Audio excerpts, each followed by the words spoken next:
Ancient wisdom from within the Magic Kingdom. In one of my different lifetimes, I had the great pleasure of working for Walt Disney Studios and the Disney theme parks. I participated in films like the original Escape to Witch Mountain 1 and 2, the original musical version of Pete's Dragon, and a film that starred Elliot Gould and Bill Cosby called The Devil and Max Devlin, to only name a few.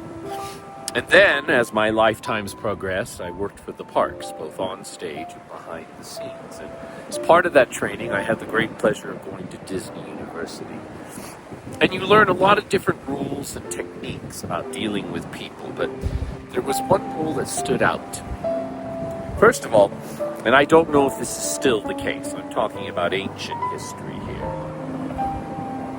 If you were going to be promoted to an executive or creative position, it was required that you went through Disney University, you went through character training, and you had to spend one day in a park as a character.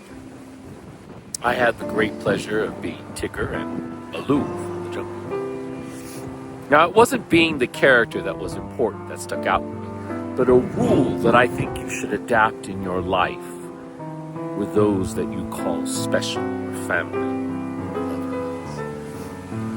You were taught as a character that if a child, specifically a child or a childlike individual, runs up and gives you a hug, you return that hug with all ferocity and truth. And you hold them.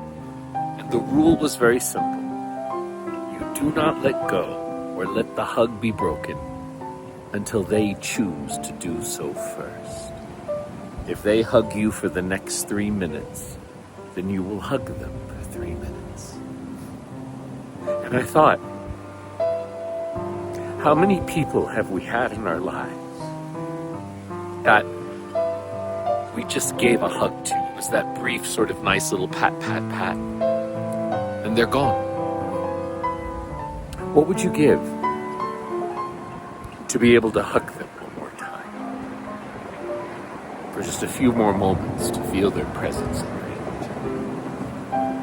range. So I invite you to adapt this rule to your life. The next time you hug someone and they hug you back, don't let go. Wait for them to be finished. I think our lives would be a brighter and better place. I will say this, after spending time in prison, one of the things you crave the